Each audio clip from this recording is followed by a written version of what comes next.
굉장히 재밌는 것 중에 하나가 태양의 자기장 방향이 항상 같은 방향이 아닙니다. N극과 S극의 방향이 11년 주기로 계속 뒤집히고 있어요. 2025년 극대기 다음 트렌드가 이제 곧 다가오게 될 거고요. 지금 꾸준히 태양은 활동이 엄청 난폭해지고 있어요. 근데 만약에 그때 터진 그 플레어의 방향이 지구를 향했다면 그거를 방어할 수 있을지는 모르겠어요.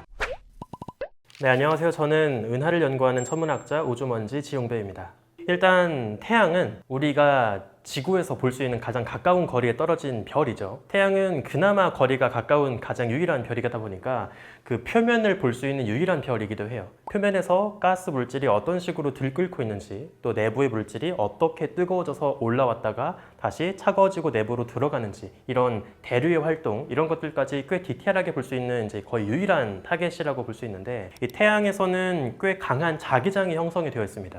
이 태양은 우리 지구처럼 N극과 S극이 있는 것처럼 이제 뚜렷한 자기장을 형성을 하고 있어요. 근데 태양은 하나의 가스 물질이다 보니까 태양도 멈춰있지 않고 천천히 자전을 하거든요. 근데 이 자전을 할 때 적도 지역의 속도와 극지역의 속도가 조금씩 어긋날 수 있습니다. 적도 지역은 더 빠르게 돌게 되고요. 극지역은 조금 천천히 돌게 돼요. 그러면서 태양 표면의 물질의 분포가 꼬여 들어가게 되고요. 속도가 어긋나니까. 그러면서 태양을 감싸고 있던 기다란 자기장의 분포도 조금씩 꼬여 들어가기 시작을 합니다. 그러면서 예쁘게 잘 분포하고 있던 간단한 그 자기장의 흐름이 굉장히 복잡하게 요동치고 곳곳에서 이상한 자기장의 고리가 형성이 되고, 그러면 그 자기장 고리의 형태를 따라서 말발굽 같은 그 U자 모양의 고리 형태를 따라서 태양 표면에 있는 여러 이온, 플라즈마 같은 전기를 띠고 있는 물질들이 스물스물 올라올 수가 있겠죠. 근데 그러다가 그 태양 표면 바깥으로 튀어나온 자기력선, 그 자기장의 흐름들이 태양에서 계속 멀리 성장을 할 수도 있고요. 그러다가 결국에 그 자기력선이 끊어지게 되면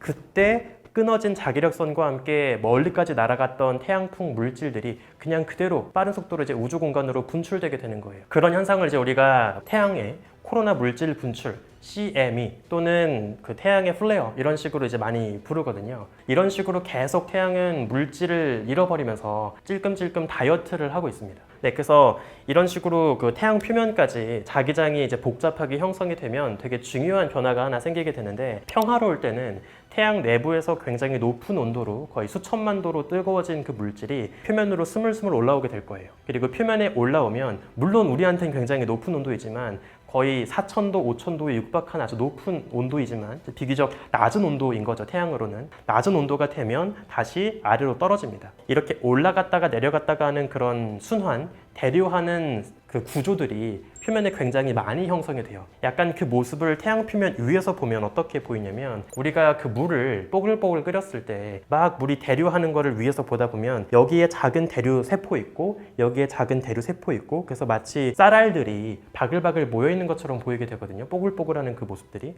그 태양 표면의 모습을 보면 정말 거대한 쌀알들이 이곳저곳에 가득 차 있는 것처럼 보인다라고 해서 그 형태를 그래뉼, 쌀알무늬라고 부릅니다. 근데 그 중간중간에 자기장이 이제 굉장히 강하게 형성이 되게 되면 그 대류가 정상적으로 형성되지 못하게 만들어 버려요. 주변에 비해서 훨씬 더 표면을 뚫고 자기장이 나오고 있는 그 영역을 따라서 훨씬 더 주변보다 온도가 차가워지는 그런 영역들이 만들어지게 됩니다. 주변보다 온도가 미지근하다 보니까 겉으로 봤을 땐 그 색깔이 어두워져 보이는 영역들이 만들어지게 되고요. 그러한 영역을 우리가 태양 표면의 검버섯, 태양의 이제 흑점이라고 부르는 거죠. 이 11년 주기로 굉장히 재밌는 것 중에 하나가 태양의 자기장 방향이 항상 같은 방향이 아닙니다. 이 N극과 S극의 방향이 계속 같은 방향으로 고정이 되어 있는 게 아니라 11년 주기로 계속 뒤집히고 있어요. 그리고 이 과정이 반복되면서 태양 활동의 극소기와 극대기를 반복을 하는 거거든요. 잘 생각해 보시면 한쪽 방향으로 태양의 자기장이 잘 정렬이 되어 있을 때, 이때가 자기장의 방향이 가장 뚜렷하게 정렬된 상태일 테니까 태양 자기장이 가장 그 활동성이 평화롭고 태양 자기장의 활동성이 가장 두드러지고 가장 이제 강한 시기라고 볼 수 있고요. 반대로 태양 자기장이 뒤집어지는 중간 과정에서는 어느 특정한 방향으로 N극이냐 S극이냐가 좀 모호해지겠죠. 이제 뒤집어지고 있는 그 중간 과정이니까. 이럴 때는 자기장이 약해지고 극소기가 찾아옵니다. 극대기일 때는 자기장이 엄청나게 발달하면서 태양 표면의 흑점색 개수가 엄청나게 많아지고요. 극소기를 잠시 머무르게 되면 이제 태양의 자기장도 엄청 잠잠해지고, 이제 그럴 때는 태양 표면에서 볼 수 있는 그 흑점의 개수도 현저하게 줄어들게 되죠. 아직 100% 정설이라고는 얘기하기는 어렵고요. 지구의 자기장을 설명하기 위해서 도입된 개념이라고 보면 좋을 것 같은데, 우리 지구 내부에 이제 금속 물질, 철, 핵 이런 것들이 있잖아요. 그러면 얘네들이 지구의 자전과 함께 이제 빙글빙글 돌면서 금속성의 물질이 마치 발전기처럼 지구 주변에 자기장을 형성을 할 것이다 라는 게 이제 지구의 자기장 형성 과정을 설명하는 다이너모 이론이라고 볼 수가 있어요. 그 비슷한 맥락으로 아마 내부에 이런 멘틀 또는 거대한 핵을 품고 있는 별 또는 행성 이런 것들도 이렇게 자기장을 만들고 있지 않을까라고 지금 유추를 하고 있는 건데, 사실 별과 행성이 정확하게 어떤 과정으로 이런 그 뚜렷한 자기장을 형성하고 있는 것인가에 대해서는 아직은 좀 더 연구가 필요한 과제라고 볼 수 있습니다. 이제 태양에서 분출된 태양풍 입자들이 결국에 우주 공간으로 막 날아가게 됩니다. 만약에 아주 거대한 플레어가 터지게 되면 일단 가장 먼저 지구에서 목격할 수 있는 건 그 섬광 자체겠죠. 그 섬광은 일단 빛이기 때문에 가장 빠른 속도로 우주 공간을 날아오게 되고요. 빛의 속도로 태양에서 지구까지 갈 때 걸리는 시간이 8분입니다. 태양에서 어떤 플레어 섬광이 빵 터지게 되면 그 모습을 우리가 눈으로 빛으로 보게 되기까지 걸리는 시간은 8분이에요. 그런데 이 태양풍 입자들은 빛과 달리 원자핵도 있고 전자도 있고 어느 정도 질량을 갖고 있는 입자들이거든요. 광자는 질량이 없으니까 빛의 속도로 가장 빠르게 날아가지만 어느 정도 질량을 갖고 있는 태양풍 입자들은 빛보다는 느리게 날아갑니다. 플레어 섬광이 지구에 8분 후에 도달을 하고 나서도 이 태양풍 입자들이 실질적으로 지구에 도달하기까지는 한 이틀, 3일 정도의 딜레이가 걸려요. 그래서 우리가 지구 주변에서 태양을 모니터링을 하게 되면 딱 섬광이 포착되고 나서 하루 이틀 정도 있다가 여기에서 오로라가 목격이 될 거다, 여기에서 태양풍에 피해가 있을 거다, 이런 식으로 태양풍의 정밀한 예측이 가능한 겁니다. 어느 정도의 딜레이가 있기 때문에. 이렇게 날아온 태양풍 입자들이 이제 그 지구 주변 자기장에 도달을 하게 되면 태양풍의 자기장과 지구를 감싸고 있는 지구의 자기장이 함께 충돌을 하면서 중간중간 마디가 끊어지게 돼요. 그러면서 그 끊어진 마디를 따라서 다시 그 끄트머리로부터 태양풍 입자가 지구 자기력선을 따라서 자기력선이 높은 밀도로 모여드는 지구의 극지방, 북극이나 남극으로 이제 몰려 들어가게 됩니다. 그래서 주로 이제 태양풍 입자들이 바글바글 몰려있는 영역이 우리 지구에서도 유독 북극과 남극이 되는 거고요. 그때 몰려 들어간 태양풍 입자들은 굉장히 높은 에너지를 갖고 있는 고에너지 입자들인데, 얘네들은 이제 높은 고도에서 우리 지구 대기권의 산소 원자들과 주로 충돌을 합니다. 그러면 산소 원자들은 그 에너지를 받아서 전자가 떨어져 나갈 때 특수한 빛을 방출할 수가 있거든요. 그때 방출되는 빛을 우리가 이제 지상에서 목격을 하게 되는 거예요. 아주 높은 고도에 있는 산소는 보통 약간 불그스름한 빛을 띠게 되고요. 그것보다 약간 낮은 고도의 산소들은 좀 더 녹색의 빛을 많이 띱니다. 고도에 따라서 산소 분자가 방출하는 색깔이 굉장히 깨끗하게 구분이 되다 보니까 실제로 여러분들 그 오로라를 관측한 사진들 보시면 꽤 선명하게 보라색 오로라가 있고 녹색 오로라가 있고 이런 식으로 그 오로라의 색깔이 굉장히 뚜렷하게 구분되는 것을 많이 볼 수가 있을 거예요. 우리가 눈으로 볼 수 있는 그 찬란한 녹색, 보라색의 오로라라고 하는 거는 어찌 보면 우리 그 지구의 자기장이 지구로 날아오고 있는 굉장히 위험한 태양풍 입자로부터 지상 생태계를 보호하기 위해서 열심히 싸우고 있는 그 전쟁의 상흔의 흔적이다 라고도 볼 수가 있다는 거죠. 저도 오로라를 직접 본 적은 없습니다. 그래서 오로라를 너무나 그 보고 싶은, 죽기 전에 꼭 봐야 하는 이제 풍경이라고들 이야기를 하죠. 보통은 뭐 캐나다 옐로나이프 아니면 아이슬란드 이렇게 아주 고위도 지방으로 가야 겨우겨우 볼 수 있는 현상이었는데, 최근에 아까 말씀드린 것처럼 지금 2025년 극대기 다음 트렌드가 이제 곧 다가오게 될 거고요. 2025년의 절정을 향해 가는 중에 지금 꾸준히 태양은 활동이 엄청 난폭해지고 있어요. 그래서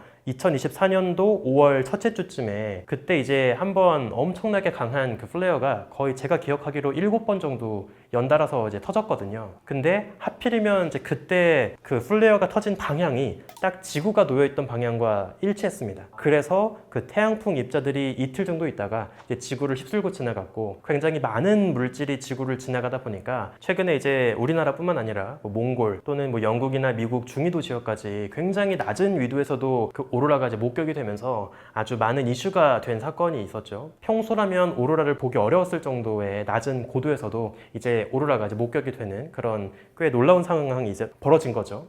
근데 비슷한 사건들이 옛날에도 몇 번 있었어요. 하나 좀 재밌는 이야기를 드리면 19세기 중반에 캐링턴 사건이라고 해서 굉장히 유명한 사건이 있는데 그때도 정말 어마어마한 그 태양 코로나 물질 분출과 플레어가 이제 기록이 되어 있습니다. 한 9월 달쯤에 태양에서 아주 격렬한 폭발이 한번 벌어지게 되고요.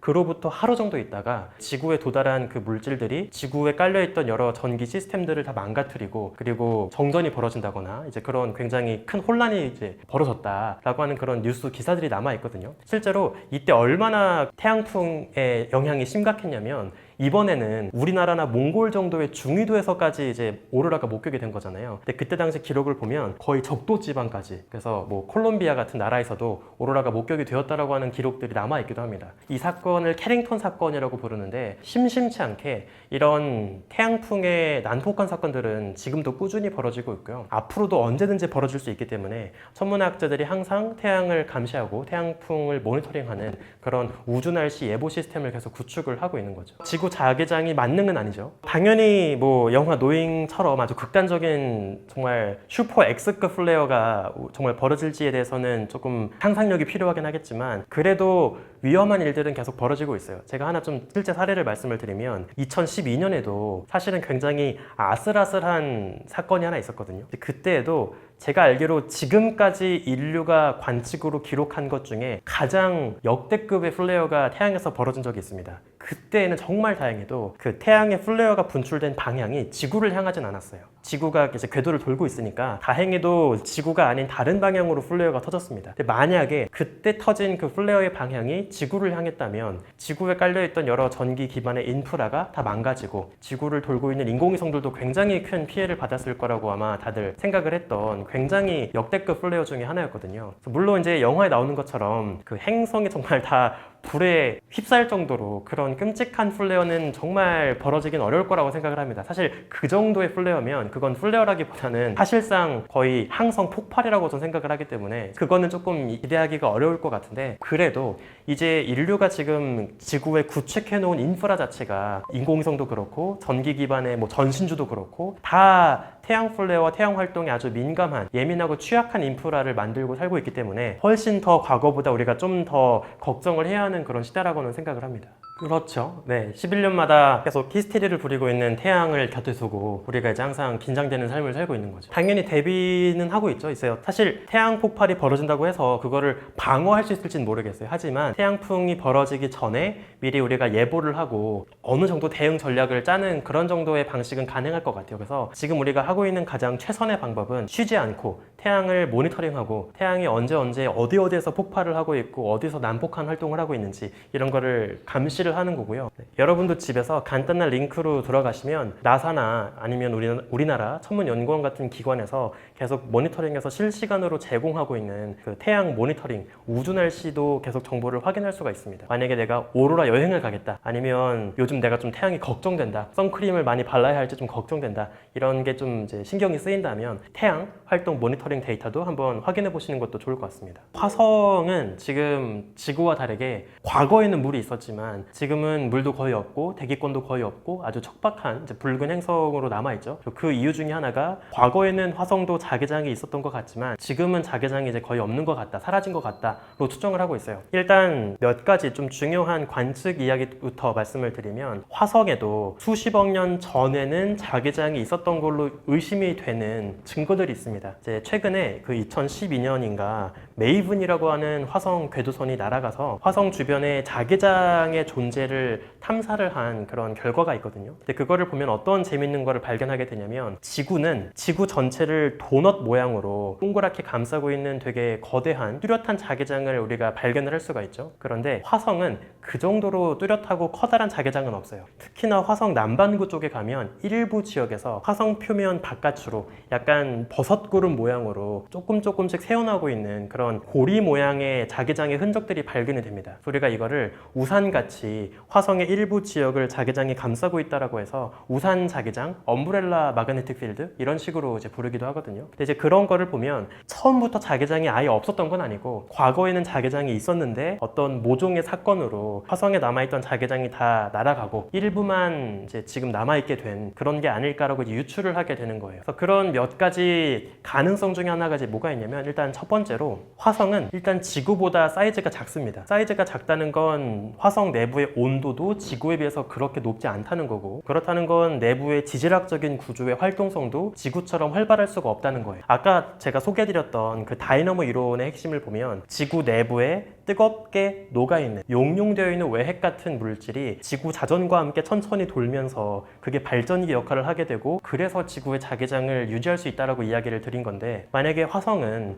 사이즈가 작아서 내부에 그런 녹아있는 발전기 역할을 할 수 있는 물질을 오래 머금을 수가 없었다면 이미 지질학적으로 죽은 행성이라고 볼 수 있고요. 그러면 과거에는 초기 열기로 발전기가 돌아갈 수 있었겠지만 지금은 다 식어버려서 그 발전기의 효율이 떨어진 상태라고도 볼 수 있겠죠. 또는 말씀하신 것처럼 오래전에 운 나쁘게 화성 쪽으로 지나갔던 거대한 태양 플레어가 화성에 남아있던 일부 자기장들을 더 약하게 만들어 버렸고, 그래서 지금 화성에는 물도 대기권도 자기장도 거의 없는 상태가 되었다, 이런 식의 생각도 해볼 수가 있을 것 같아요. 뭐 굉장히 재밌는 SF 소설의 아주 그 주제가 될 거라고 생각을 하는데, 인류가 화성에 살다가 화전민 같이 화성 망해가지고 지구로 도망쳐서 지금 지구에서 두 번째 삶을 살고 있는 건지는 저도 잘 모르겠지만, 적지 않은 천문학자들이 그래도 화성엔 나름대로 거기에 살고 있었던 별도의 고대 외계 생태계가 있었지 않았을까. 그래서 뭐 지구처럼 복잡한 생태계는 아니었어도 수억 년 전에 잠시 존재했던 원시적인 박테리아 같은 생명체 같은 건 언젠가는 발견할 수도 있지 않을까, 이런 기대를 하고 있기는 합니다. 그래서 물론 이제 지금은 자기장이 없다 보니까 화성 표면에서는 그 흔적을 발견하는 게 어렵지만, 화성 땅 밑으로 가면 그 지각 자체가 그 화성에 날아오는 태양풍으로부터 보호해주는 방공호 역할을 할 수 있기 때문에 땅 속에서는 그 흔적을 기대해 볼 수도 있거든요. 열심히 요새는 화성 땅을 파가지고 땅 속의 흔적을 이제 발견하는 그런 미션들도 진행을 하고 있는 거죠. 사실 화성에 간다고 했을 때 많은 천문학자들이 가장 중요한 난관으로 생각하는 것 중에 하나가 방금 말씀드린 화성에는 지구만큼 강한 행성을 감싸고 있는 자기장이 없다, 자기장의 부재입니다. 그래서 자기장이 없다면 설령 화성에 가더라도 거리가 멀더라도 결국에 해로운 우주 방사선의 피해는 적지 않을 거기 때문에 우리가 안정적으로 거기 장기간 체류하는 건 되게 어려울 거거든요. 나중에 먼 미래에 우주 항해 기술이 발전이 돼서 화성까지 금방금방 갈 수 있는 시대가 된다고 하더라도 화성에 잠깐 놀러가는 방문은 가능할지 모르겠지만 화성에 눌러 앉아서 거기 장기 체류하는 거는 과연 가능할지에 대해선 아직 미지수라고 볼 수 있겠죠. 오늘 지구에서 볼 수 있는 굉장히 아름다운 풍경 중에 하나인 오로라에 대한 이야기를 소개를 드렸는데요. 오로라뿐만 아니라 이 지구 대기권을 또 넘어가게 되면 대기권에 가려져서 그동안 볼 수 없었던 또 아주 아름다운 우주의 풍경들을 또 실컷 볼 수가 있습니다. 그 너무나 다행히도 이제 우리는 제임스 웹, 허블 같은 아주 훌륭한 우주 망원경들의 활약 덕분에 이 집에 앉아서 편안하게 이 멋진 우주 풍경들을 구경을 할 수가 있죠. 이 우주 풍경들을 365장을 모아서 하루에 한 장씩 마치 일기를 보는 것처럼 우주를 즐길 수 있는 새로운 책을 제가 최근에 출간을 하게 되었습니다. 김영사에서 나온 날마다 우주 한 조각, 여러분께 함께 소개를 해드리면서 우주를 좋아하시는 예비 우주먼지 분들이 계시다면 저와 함께 이 날마다 우주 한 조각으로 우주 덕질을 꼭 해주시기를 바라겠습니다.